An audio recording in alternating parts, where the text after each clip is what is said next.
internal KPK. Ya, bagaimana respon KPK terkait adanya maladministrasi dalam hal pengawalan tahanan seperti yang ditemukan oleh Ombudsman Republik Indonesia? Valencia Melvincia akan melaporkannya langsung dari gedung KPK Jakarta. Valencia, bagaimana tanggapan KPK mengenai dugaan maladministrasi yang disimpulkan oleh Ombudsman pada saat Idrus Marham keluar dari rutan? Ya Egan, pihak KPK sendiri menepis adanya tuduhan yang sempat disampaikan oleh Ombudsman terkait pelesiran yang dilakukan oleh Idrus Marham dan juga adanya praktek maladministrasi yang dilakukan oleh pengelola rutan KPK. Dan oleh karena tepisan tersebut, KPK juga sudah menyiapkan sejumlah dokumen yang tentunya bisa menjadi bukti pendukung bahwa tindakan maladministrasi tersebut masih harus dipelajari lebih lanjut. Dan adapun dokumen yang juga sudah disiapkan oleh KPK ini masih terkait dengan waktu keluar Idrus Marham dari rutan KPK, dan selain itu juga ada sejumlah dokumen pendukung lainnya yang juga sudah disiapkan oleh pihak KPK. Dan untuk bantahan terhadap tuduhan yang sudah disampaikan ini, pihak KPK menyampaikan bahwa Idrus Marham terdakwa kasus suap proyek pembangunan PLTU Riau I ini menjalani perawatan sudah sesuai dengan penetapan Hakim Pengadilan Tinggi DKI Jakarta nomor 260 yang menyatakan bahwa Idrus Marham diizinkan untuk menjalankan pemeriksaan kesehatan di dokter spesialis gigi yang berlokasi di Rumah Sakit MMC atau Metropolitan Medical Center pada tanggal 21 Juni 2019. Dan untuk mendengarkan kutipan pernyataan yang disampaikan oleh juru bicara KPK Febri Diansyah, berikut cuplikannya. Kami pelajari terlebih dahulu ya, saya kira kalau pendapat dari Ombudsman itu silahkan saja, karena Ombudsman kan memiliki kewenangan yang diberikan oleh undang-undang juga. KPK sebagai institusi penegak hukum tentu harus menghormati pelaksanaan kewenangan oleh undang-undang tersebut. Nanti di internal kami juga pelajari lebih lanjut secara lebih rinci, karena KPK kan juga punya tanggung jawab untuk memastikan semuanya dilaksanakan sebagaimana aturan yang ada. Dan adapun tuduhan yang disampaikan oleh Ombudsman ini berlandaskan oleh sejumlah poin-poin yang juga sudah disampaikan oleh Ombudsman dalam rilis yang sudah dikeluarkan. Salah satunya adalah Idrus Marham ini terlihat tiba di Rumah Sakit MMC pada pukul 11.12 waktu Indonesia Barat pada tanggal 21 Juni 2019 dalam keadaan Idrus Marham tidak menggunakan rompi tahanan dan juga tidak diborgol.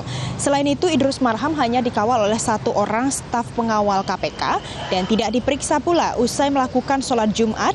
Kemudian Idrus Marham juga tampak masih berada di luar kawasan rutan KPK hingga sore hari. Selain itu, Ombudsman juga memandang bahwa staf pengawalan yang sudah disiapkan oleh KPK ini bertindak lalai karena tidak menaati standar operasional dan juga prosedur yang juga sudah ditetapkan pada saat melakukan pengawalan tahanan pada saat berada di luar rutan KPK. Egan. Ya, Valencia, bagaimana sebetulnya standar dan prosedur pendampingan tahanan pada saat keluar dari rumah tahanan atau lembaga pemasyarakatan? Ya, Egan, standar pendampingan tahanan yang keluar pada saat berada di luar rutan ini juga sudah diatur oleh banyak peraturan pemerintah. Salah satunya ada yang diatur dalam peraturan pemerintah nomor 58 tahun 1999 tentang syarat-syarat dan juga tata cara pelaksanaan wewenang, tugas dan juga tanggung jawab perawatan tahanan. Dan lebih lagi ada pula yang diatur pada nomor 30 peraturan pemerintah nomor 32 tahun 1999 tentang hak narapidana di lapas, dan juga ada dari Permenkumham Republik Indonesia nomor 6 tahun 2013 mengenai tata tertib lembaga pemasyarakatan dan juga rumah tahanan negara. Dan dalam setiap peraturan pemerintah ini juga sudah diatur dengan jelas mengenai disiplin yang harus diterapkan kepada seluruh tahanan ataupun narapidana pada saat mereka berada di luar rumah tahanan untuk menghindari hal-hal negatif yang bisa saja terjadi pada saat tahanan berada di luar kawasan rutan. Dan berkaitan dengan adanya tuduhan pelesiran yang dilakukan oleh Idrus Marham ini, sempat pula Wakil Ketua KPK Laude M. Syarif juga memberikan sejumlah penjelasan terhadap awak media mengenai dua tuduhan yang juga sudah disampaikan oleh Ombudsman. Pertama, kenapa Idrus Marham tidak menggunakan rompi pada saat keluar dari rutan. Tentunya jawaban yang sudah disampaikan oleh Laude M. Syarif adalah hal ini bisa saja menjadi salah satu cara agar Idrus Marham tidak menarik perhatian masyarakat umum yang berada di rumah sakit tersebut dengan menggunakan rompi tahanan. Dan kemudian kenapa tidak menggunakan borgol?